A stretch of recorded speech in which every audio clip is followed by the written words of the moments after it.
After I watched the footage from Simba's palace, I couldn't stop thinking about it.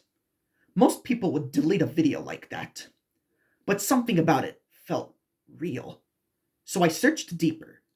Eventually, I found an old tourism brochure mentioning a connected attraction outside the park called Simba's Savannah Zoo in Jungle.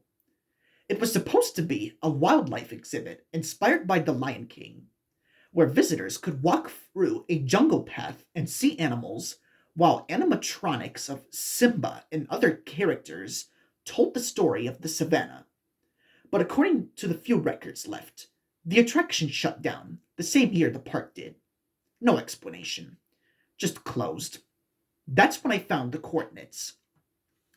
The zoo was deep in an African savanna, far from my town. When I first arrived, the first thing I saw was the entrance gate, a massive wooden arch shaped like a jungle canopy. The faded letters still read Simba's Savannah Zoo in Jungle. But something but someone had carved something underneath with a knife. Three words: Abandoned by God. The metal gates were broken open, like something had forced its way out. The path led through thick jungle plants and rusted cages. Old speakers still hung from the trees. Every few seconds, they played a distorted recording of jungle sounds: birds, monkeys, lions, but there were no animals anywhere, just silence. Then I saw the cages.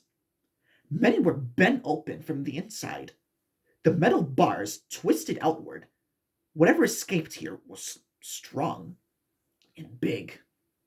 Further down the trail were statues of characters from The Lion King, but time had destroyed them. The statue of Simba at the center of the trail was the worst. Its head was cracked, its face smashed in, the body covered in deep scratches, like something had attacked it violently, the same way the animatronic in the video looked. Then I noticed something else: footprints, lion tracks, huge ones, but beside them, human footprints. At the end of the trail was the zoo's main attraction, the Savannah Arena, a massive open enclosure where the park once kept lions for shows. The viewing stands were destroyed, claw marks covered the walls, and in the middle of the arena stood something enormous. At first, I thought it was a statue, then it moved, slowly. Standing in the dust was a giant lion-like creature. Its body was massive, far bigger than any real lion. Its fur was dark and matted, and its face looked like a broken version of Simba. One eye glowed a dim yellow. The other was a hollow black socket. Scars covered its body, deep wounds, like it had been beaten, like something had tried to kill it, but failed. The creature slowly stood on its back legs, like a man. Its bones cracked as it rose. The wind stopped. Everything went silent. Then it spoke. A voice deeper than any animal. Broken, ancient. Necronome. The word echoed across the arena. I realized that the part I realized the name didn't belong to this place, or the park, or the story. The name belonged to it. The creature stepped closer. Its eye locked onto me, and then it whispered, "They made me a king for their stories." It looked around at the destroyed zoo. "At first, they loved me."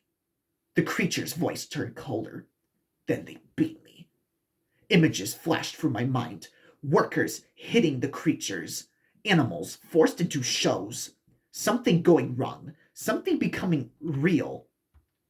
And that's when I became, and that's when I saw what I became. The creature's mouth opened. They left. Behind the creature, shapes began moving in the tall grass. Dozens of them, lion shapes, but wrong. Too tall, too thin. Some walked on two legs, others crawled like animals. Mutations, failures. Things created in that abandoned zoo. The creature raised its head towards the sky. God left this place. Then it looked at me, and now it belonged to us. I ran. My camera was still recording as I escaped from the jungle. At the end of the footage, I accidentally pointed the camera behind me.